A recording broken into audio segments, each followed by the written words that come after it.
Welcome to The Explainer. Today, we're diving into something truly fascinating, the incredible clinical psychology behind how elite athletes mentally recover from severe physical trauma.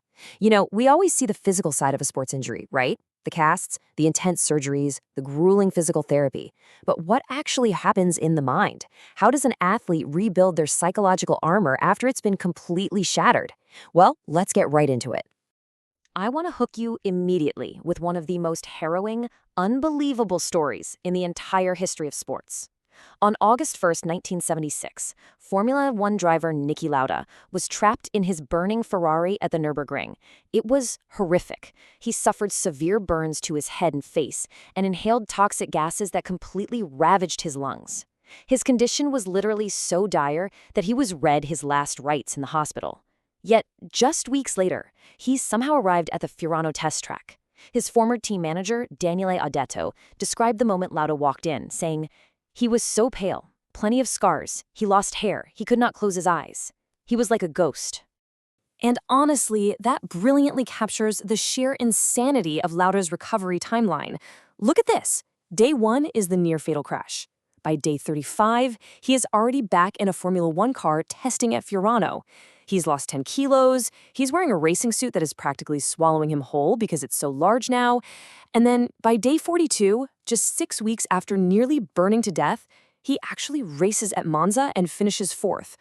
No way, right? It perfectly sets up our central question for today's explainer. How on earth is an athlete's mind capable of driving such a physical miracle? To figure that out, we're going to follow the clinical roadmap of sports recovery. We'll start by looking at the mind under athletic injury. Then we'll map out the affective cycle of injury. From there, we'll talk about confronting pain and the fear of re-injury. And finally, we'll break down the actual psychological recovery plan. All right, let's kick things off with our first phase, understanding the mind under athletic injury and decoding the psychology of rehabilitation. So clinical research tells us that a physical comeback is almost entirely dictated by an athlete's psychological state and mental resilience. The literature points to 3 core domains that make or break an injured athlete's rehabilitation. First up, cognitions. Basically, how is the athlete appraising the injury?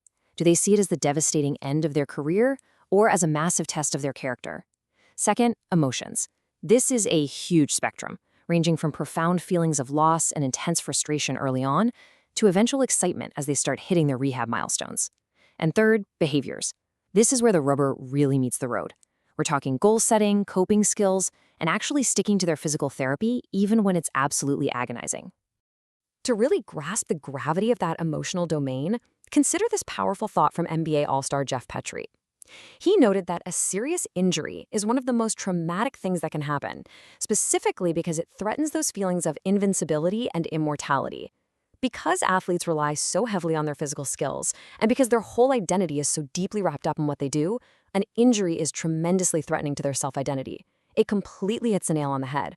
An injury isn't just a physical wound for these folks. It's a profound threat to who they are as a person.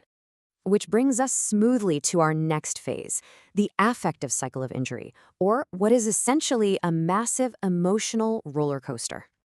Because of that profound loss of identity we just talked about, emotional recovery gets highly complex. The important thing to realize here is that it's almost never a simple straight line.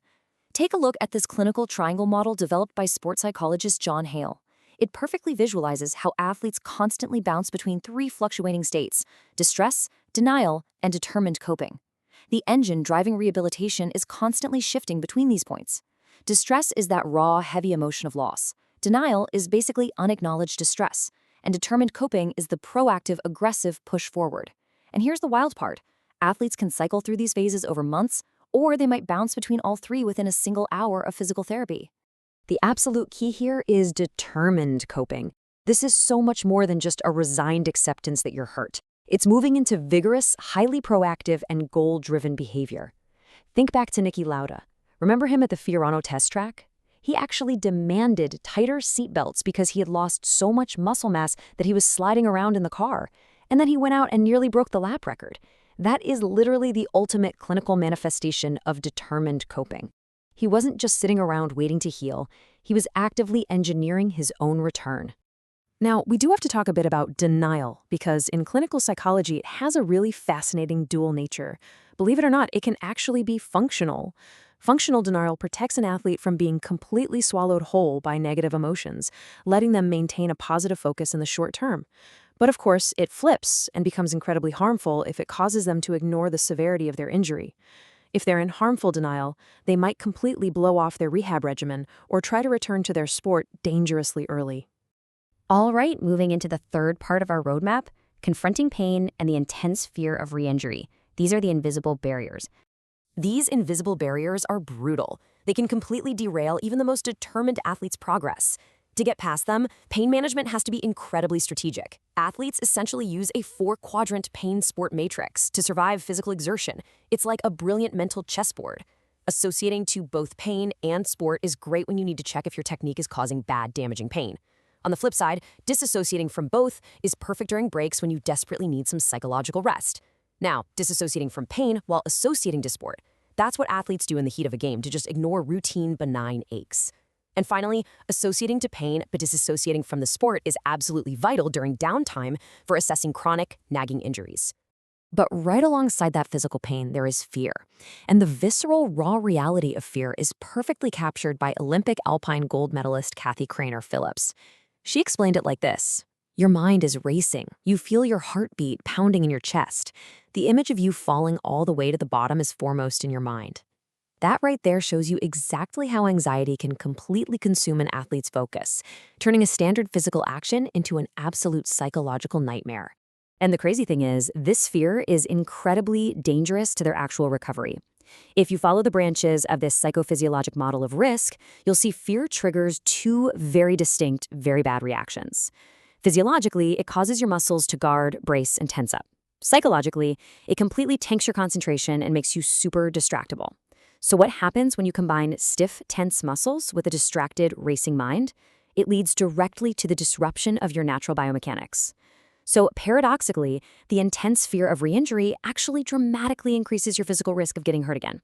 So how do we fix this? That brings us to our final section, the psychological recovery plan, and how professionals engineer a return to play.